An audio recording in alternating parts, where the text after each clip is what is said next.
Ai, que prega agora. Shalom, igreja! Eu tô vivo! E o Moisés também. Para quem não sabe, nós fomos servir os legendários lá em Dubai. Não só eu também, o Francisco, o Claudemir.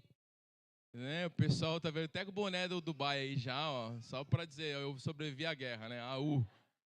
E, claro, gente, a gente tá brincando porque é uma alegria voltar, mas sei que tem pessoas lá ainda. O Oriente Médio passa por um momento de conflito muito grande, não é fácil. Já estamos sentindo as consequências dessa guerra, né? E a Bíblia já nos alertava, desde quando eu me converti e desde antes de que eu fosse gente, a Bíblia já dizia que haveria essas guerras, né? Esses rumores. Então a gente estava em Dubai e ali nós servimos a Deus, vimos os milagres do Senhor, salvando pessoas, transformando. Foi impactante, não tenho nada para dizer, assim, no sentido de algum medo, não. A única preocupação que sobreveio era dos meus filhos, da minha casa, que estava aqui, e da igreja, né, clamando. E muitas notícias fake news, né? Eu vi notícias que Dubai estava devastado. Imagens mesmo assim, tudo bombardeado. Eu falei, meu Deus, mas de onde está sendo isso daqui? Porém, no entanto, todavia, entretanto, eu vi mísseis saindo de terra, abatendo mísseis no alto pela primeira vez, né? Primeira vez que eu ouço esses estrondos, né? E como eu estava no 35º andar de um prédio, então deu para ver bem de onde saiu esses mísseis e o barulho muito alto, né? O barulho.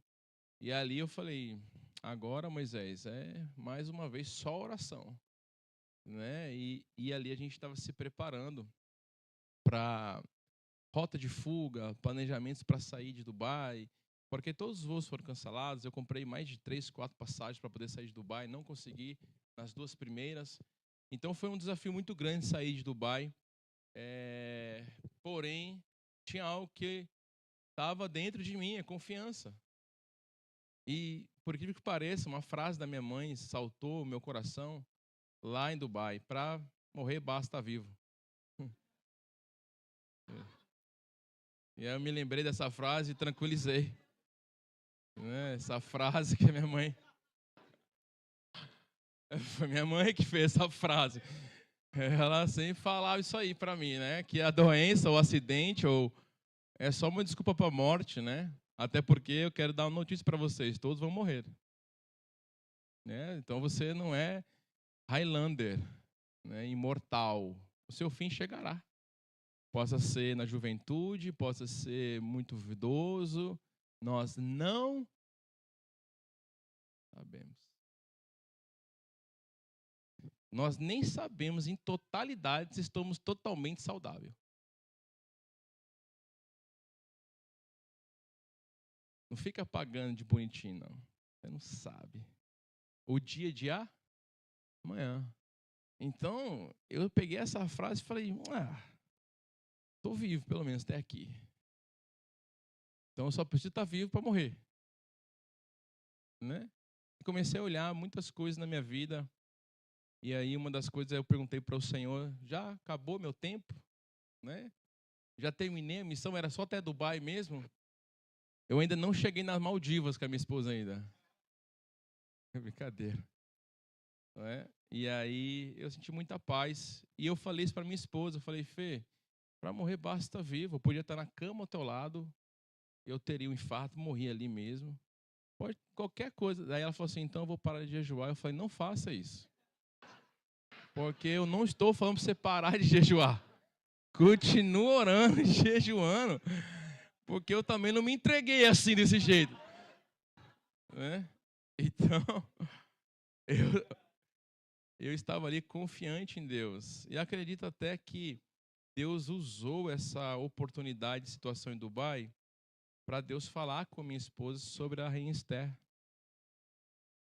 E ela falou, você não deveria ter viajado nesse período. Eu falei, obrigado, profeta, que chegou só depois. Profeta, a vida depois que eu já estou no... Se eu visa antes, né, Cris? Amor, é isso te digo, as guerras de toda a história acontecem de fevereiro para março. Eu tinha repensado, né, Chico? O Chico já foi com a palavra. Amor, a esposa sonhou, amor, eu tive um sonho que você entrava na guerra. A esposa falou, você estava indo para a guerra. Só que ela não sonhou que ele estava com arma, que ele pudesse por nada, meu irmão. Se tu vai para a guerra. Estava armado, né? Então, são coisas que me fez refletir e pensar muito, muito, muito, muito. É o quê? É o quanto nós confiamos em Deus. Meu Pai, Deus ministrou muito meu coração. Será que a gente confia em Deus verdadeiramente? Ou a gente só canta esse reguezinho legal, né? Em ti confiarei, em ti. Pois é, não é música de ensinar, não é só música isso. A vida exige confiança em Deus. Porque quem não confia em Deus está exposto à ansiedade, depressão, tristeza, falta de desfrute do que tudo que Deus faz. E aí não tem outra mensagem a não ser falar de confio em ti. Eu quero dizer isso hoje, né? Confio em ti. Diga aí, eu confio em ti. Fala mais uma vez, eu confio em ti. Eu confio em ti, Senhor. Amém? E aí eu, estudando sobre confiar, sobre confiança, porque primeiro eu tive que ter prática, para depois estudar sobre a confiança, porque eu tive que confiar em Deus lá naquele lugar, assim como nós, em nossa caminhada, temos que confiar. Existem momentos na nossa vida que tudo começa a balançar de fato. Eu já passei por alguns desafios na vida, não estou dizendo que é maior do que o de vocês ou com comparação, mas todo mundo já enfrentou alguma dificuldade e um desafio assim do barco balançar e às vezes você se sentia até mesmo inútil de resolver aquilo. Uma dependência que você não sabe de quem ou de quê para resolver aquilo. E aí o que nos resta, que não deveria ser o resto, deveria ser o primordial e o primeiro, confiar em Deus. Então, existe momentos na nossa vida que, não só em uma área, mas em várias áreas, como se tudo estivesse movimentando e tudo estivesse exposto a algum acidente, alguma cadência descontrolada. E isso se resume a relacionamento, talvez, trabalho, talvez, família. Quantas vezes a gente passou por desafios familiares? Quer ver um que você possa mente ter passado? A sua mãe disse assim: eu vou lhe matar. E você está vivo até hoje. Você passou esse desafio. Alguém já ouviu isso aí da mãe assim? Quem ainda ouve até hoje? Só para eu saber se o povo... Ok, né? Eu vou te matar. Ou você fez alguma coisa errada na escola. Quem aqui já pulou o muro da escola? Quem já... Não, quero saber quem já matou aula. Não, levanta a mão legal mesmo. Vamos denunciar você. Cara, mas quem aqui pulou o muro? Estou falando de pular o muro. Quem aqui tinha uma escola que tinha um buraco no muro para passar? Então a sua escola é a Nutella. Cara, buraco no muro, velho, para sair. Você já se fez um tatu da escola, né, mano? Quem pulou grade da escola? Grade. Adolescentes, olhem para mim. Isso não é exemplo de vida. Vocês estão olhando só para dizer assim, será que meu pai fez? Aqui não tem problema, porque do Japão você não consegue sair. Mas quem era do Brasil sabe, né, gente? Se eu for lá no muro do Monsenhor João Alves, tem até buraco para subir. Na sua escola tinha buraco na parede para escalar assim, para pular? Quem será que fez? Será que foi nossos avós? Essa rota de fuga, né?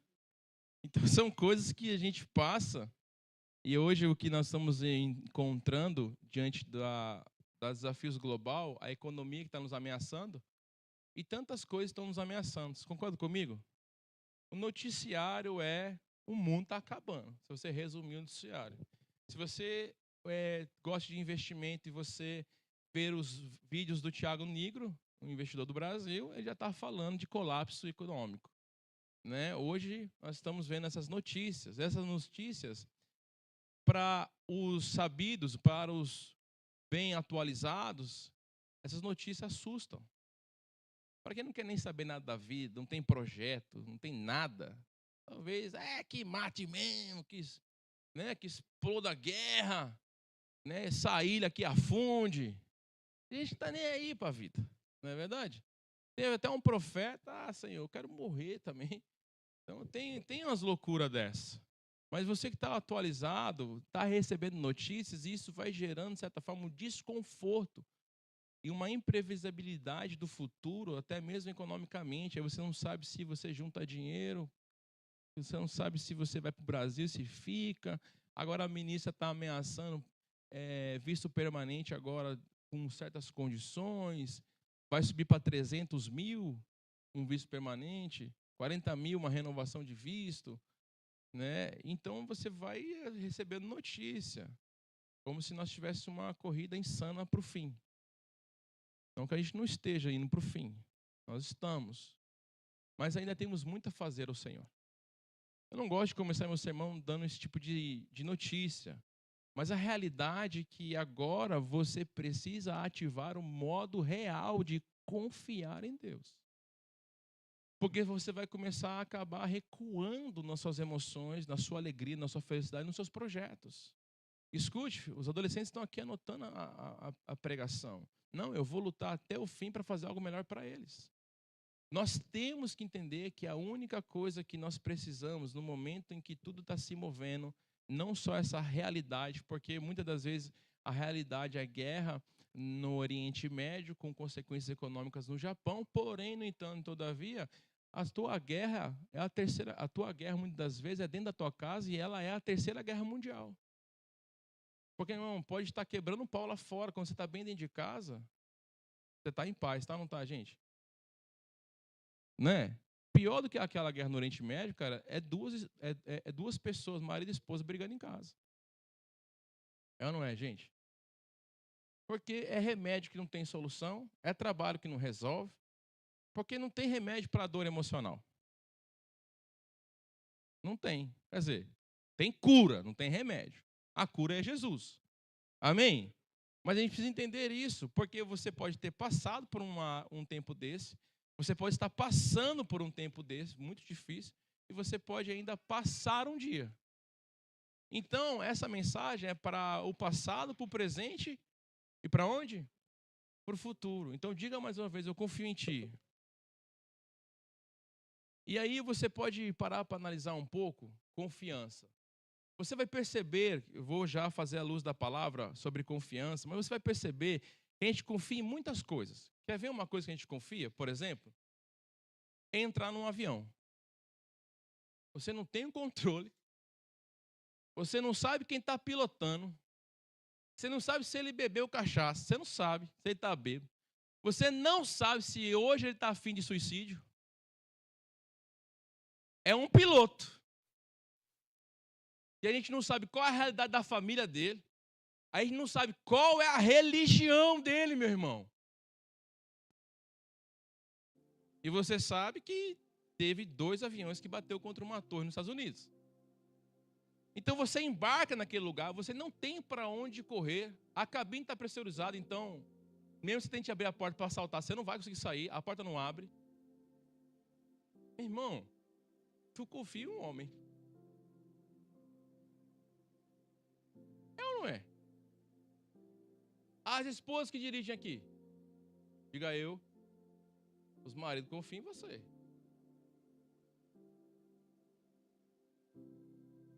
Calma, os maridos que dirigem aqui. Então é difícil quando você vê a pessoa fazendo uma coisa errada, né? Você está confiando nela, mas a sua vida está na mão dela, porque se ela mirar o poste, acabou para você. Se ela mexer no celular, abre aspas, advertência. Como pastor, eu quero proibir você mexer no celular enquanto dirige. Já tenho 2 acidentes no currículo já, não meu, mas da minha igreja. Uma menina de Ramamatsu bateu o carro, quebrou o braço, deu PT no carro. Em arte é a mesma coisa. Fazendo o quê? Porque o seu cérebro já se acostumou com o celular, então ele desliga dos ambientes externos. Então aquela que era antigamente, que você conseguia fazer os dois, até com uma atenção boa, que você tinha um temor, hoje já não tem mais. O celular já removeu a sua atenção fora dele. Então hoje você não pode, eu estou proibindo. Pastor, se eu desobedecer, olha só, se for o seu marido, chama a atenção dele. Fala, infeliz, o pastor disse. Chame a atenção. Fecha as aspas. Quando você coloca no GPS um destino, como você tem certeza que é onde você quer ir? E se o GPS está bugado? Está vendo como você confia em um site, em um aplicativo, em um programa? E a hora que você não faz pequena não, você faz viagem de 3 horas. As viagens que eu fiz dentro do Dubai, eu botava no GPS. E se me levasse para o deserto aquele GPS? E se é um GPS dos inimigos? Eu confio em GPS, tá vendo, criatura? Confia ou não confia? Confia. Pastor, o que mais que nós podemos confiar diariamente? Quem aqui já plantou alguma coisa? Você planta não confiando que vai crescer? Ou você planta confiando? Eu confio que isso aqui vai dar. Põe a semente na terra.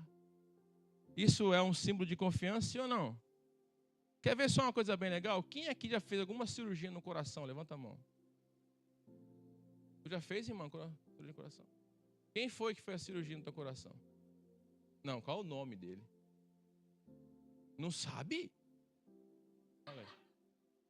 Essa confiou de verdade. Não sabe nem o nome do médico, meu irmão. Quem mais fez uma cirurgia assim, que você teve que ficar completamente anestesiado? Pois é, e se arrancaram um rim seu, você não está sabendo?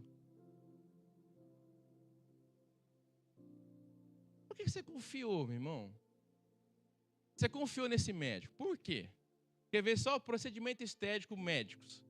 O que você procura em uma clínica? Você procura saber o que para você se expor a esse tratamento? Se ele é bom, como é que você procura saber se ele é bom? Vendo o que ele já fez. Não é verdade? O que falaram aí? Se é caro, misericórdia. Se você quiser um dentista, eu vi um indiano fazendo dente na esmeril. Cola e já era. Num dentista, você não procura referência para saber quem é essa pessoa? No médico, você não procura referência? Por quê? Para ver se é bom, não, ué. Porque você quer ver nos outros o que ele fez para você confiar nele. Porque quando você bota a cara lá para fazer alguma coisa, você está confiando nessa pessoa. Já teve gente que passou mal com essas coisas? Deu problema? Sim ou não? Por isso que, em relação aos médicos, você procura uma referência para saber se a pessoa está operando de maneira correta. O quê? O que ela estudou para executar. Mas se naquele dia ele está meio revoltado com a mulher e está a fim de passar um bisturi assim numa artéria, às vezes a gente até confia meio que sem muita opção. Por exemplo, você que fez cirurgia, você queria fazer cirurgia? Aí o hospital falou, eu tenho esse médico. Tem outro? Não, só tem esse. Mas então vai esse mesmo. Né? Esse é o momento que a gente passa por uma dificuldade que a gente entende que não dá para confiar em outras coisas. Agora, você não procura saber do médico qual é a sua execução feita, a referência do que ele fez? Você não procura saber? Sim ou não? Sim ou não? Tá, e por que tanta dificuldade de confiar em Deus? Por acaso você já não viu o que ele fez? Você já não viu o que ele criou? Quer ver só? Qual foi o seu último milagre? Está no berço, está no carrinho ali, um falou ali. Quem aqui não podia ter filho e teve filho, levante a mão. Quem não podia. O médico falou, não pode ter filho. Olha ali, ó. Olha lá. Rapaz, não podia, irmã, ter filho? Não podia. E nasceu aquele menino ali. Jesus. São 2? Não, depois que não podia, nasceu mais 2. Só um. É que Deus estava pensando se ia trazer ainda, entendeu? Por isso estava assim uma resistência médica. Olha aí o milagre, está ali então. Aquele menino ali, então, ele é fruto do quê? Fruto do impossível. Quem foi que fez? Porque você não confia em Deus ainda.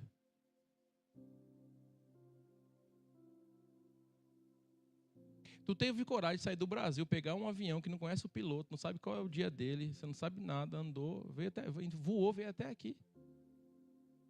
E você não vai confiar naquele que criou todas as coisas? Só que no discurso é bonito, mas no dia da luta, e no dia que não tem dinheiro para pagar a conta, né? Quando você passa apertado, você logo pensa: poxa, meu, tem que parar de dar o dinheiro para a igreja, porque está acabando o meu dinheiro. Não, mas quem está provendo todas as coisas é quem? Deus. Vamos lá. Um alpinista. Sabe o que é alpinista? Não? É uma pessoa que escala a montanha com cordas. Já viu aqueles caras que fica pendurado em corda assim? Aquele paredão. Assim, gente, eu respeito todo tipo de esporte. Eu já vi gente subir paredão sem nenhum equipamento de segurança. Não, ali, meu irmão, os anjos estão trabalhando demais da conta. É tipo assim, o cara só não morre porque Deus tem um propósito na vida dele. Mas aonde que ele confia, o alpinista? Na montanha ou na corda? Na corda. Olha o que a pessoa se submete. A corda. Vamos lá. E o paraquedista?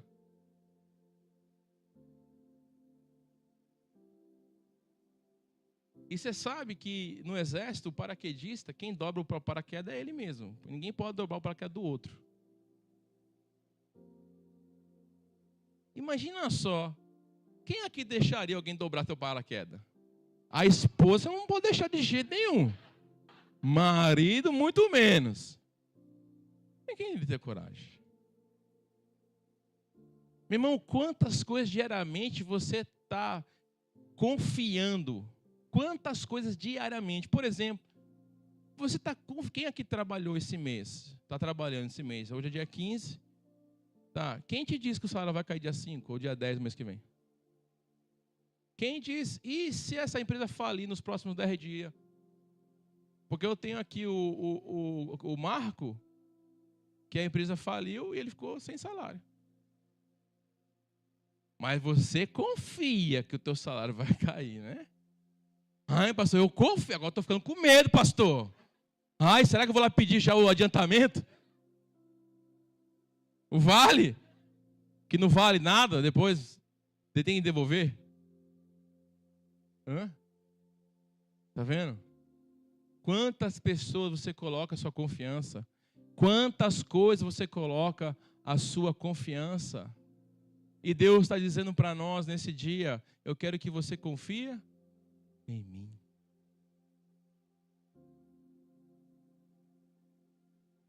Confia em mim.